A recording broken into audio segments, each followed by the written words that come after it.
The first episode, that's the first time I ever saw myself talk. You know what I'm saying? It was like, yo, uh, I don't come across anything like how I feel. You know what I'm saying? Like, look at me. I never noticed my mannerisms and all of that. But this has been therapeutic. You know what I'm saying? But I like to first thank everybody who's been supporting. Um, and if you like to support, to help build the channel, you can send me a donation on PayPal, whether it's $1, $2, $10, whatever. I call it buy me a smoothie. Buy me a smoothie. You know what I'm saying? I'll spend it with the roster, with the papaya, banana. You know what I mean? Smoothie. That's my favorite. All right. So on this episode, I'm going to speak about my first year in Jamaica. You know, trying to get a strong foundation. All right, I had to find a strong foundation. I had to, find a good woman. You know what I'm saying? As they speak about in the Bible, a good helper. You know what I'm saying? When you got a good woman, you got a good helper. You know what I'm saying? She's gonna help you be great. That's why they say behind every great man is a great woman. You know what I'm saying? So had a great team coming in here. You know what I'm saying? So now it's about building on that foundation. You know what I'm saying? So we had the security. And so now it was like to build on that security. Me being a musician, producer. That's where I look to make money. You know what I'm saying? So the first thing I spoke about in the last episode, I went to Kingston and made some connections, but it was just too far. 2.5 hour bus ride. I mean, at the minimum, it could be 3-4 hours. But make a long story short, it's all. Anybody tell you when you go to Kingston from Westmoreland, it's a day's trip. It's a day's trip. You know what I'm saying? It's not even like like when I was growing up in Jersey and we could go into the city and be right back in 3-4 hours handling some business. Now it's not like that. So I had to figure out how I could, stay in Westmoreland because that's where the foundation was. That's where my son's mother's family. That's the part I've been learning. The grill, and I know that the grill is an entertainment capital. So I said, it's actually when I was talking to Mikey Bennett, it came to my mind. It was like, yo. Because coming to Kingston was rough. You know what I'm saying? It's like I ain't really want to move to Kingston. It was like how New Brunswick looked in the 80s. You know what I'm saying? It was like, yo, it wasn't attractive. Anybody been around, down 18, going through New Brunswick, look, it was like, wow, damn, niggas living like that. You know what I'm saying? So, going through Spanish Town, it's like all of that is like living in the States. It's a city, you know what I'm saying, concrete. And so that whole mindset is different than where I am now in Westmoreland, where it's considered country. So we go plant some herb. Watch the Babylon, them a fight against the herb. I try bring in coke, but what a day when just say come. All the wicked have to put down them gun. Crack and coke, coffee go down. Sodom and Gomorrah, go get Babylon. You know what I'm saying? Like I said, the best ganja in Jamaica you're gonna find in Westmoreland. You know what I'm saying? Either in Orange Hill or in Cave, and so that's what I was looking for. A country life. Actually, when the plan was when I graduated from Gibbs, the plan was for me to move down to North Carolina. You know what I'm saying? So Charlotte. Because my business partner, Divine Element, he took me down there. You know what I'm saying, to check it out because he had his grandmother. May she rest in peace. You know what I'm saying. Matter of fact, today is I think 4 years. So may peace be upon her. And maybe she be remembered in perfection. But anyway, we would go down there. You know what I mean? And his mom's was down there, grandfather. So we went down there in February. You know what I mean? So anybody know, in February, New York is crazy cold. Winter time is full effect, ice, frigid temperatures. It hurts your skin. You know what I mean? So we wearing Timberlands, Gooses. You know what I mean? Thick jeans, turtlenecks, sweaters, Scullies, hats, scarves. You know what I'm saying?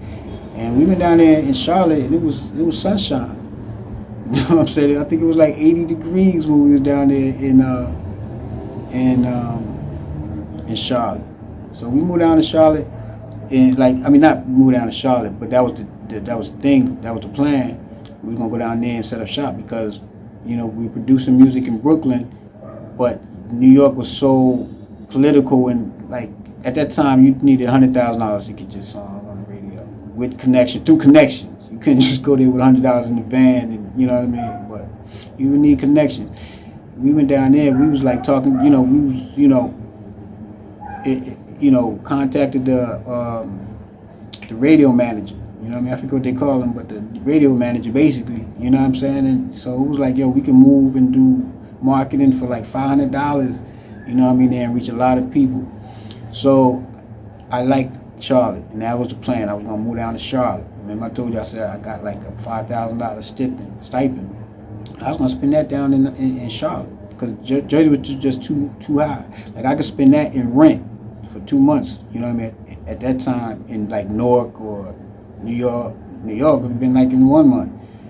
And so Charlotte was the plan. But once I came down to Jamaica, and it was the rent would be $1,400 a year. You know what I'm saying? I was, it was just, and understanding liabilities and assets and supply and demand and this and that. I was going to come to Jamaica. You know what I'm saying? Work out of Jamaica. The plan was to work out of Jamaica and come back, work six months in Jamaica and 6 months in the States. You know what I'm saying? Because we were up until that time, up until I went to school, we would always rent a studio, rent a house, warehouse, had a studio in there. So basically, most of the money that we made, if we made money, was to the landlord. You know what I'm saying? So once I went to business school, I realized that the way it was set up, it was a liability. You know what I'm saying? Because we just working for landlords and not being able to put that money into the business. And so now it's when I'm working with artists, I tell them the number one thing is marketing.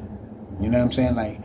You don't want to spend $5,000 or $1,000 or $500, $750 on a song, getting it mixed from quality engineer, having it sounding right, going to paying a guy with a camera to film you, lip syncing a song, and then you got to pay somebody to do the edits, and then you got to pay somebody for the artwork and all of that. So that was my key was learning all of that. So that's what I'm doing now. You know what I'm saying? I'm doing, all of that. You know what I mean? And plus podcasts now. You know what I'm saying? So I always tell cats, keep that marketing money. You know what I'm saying? Everything is marketing. So it's better to have a low quality video. Put it out. Put a couple dollars a month, maybe $50, $100 a month to marketing it. Right? So if you're gonna spend $1,500 on a song and you're not doing any marketing, the song is gonna fail.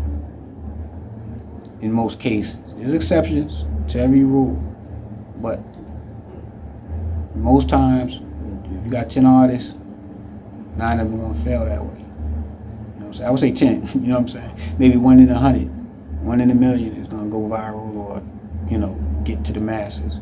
So the whole game in this music game is marketing, or in any business really is marketing. You have to let people know. You have to let your market know. People who are looking for your services, your product.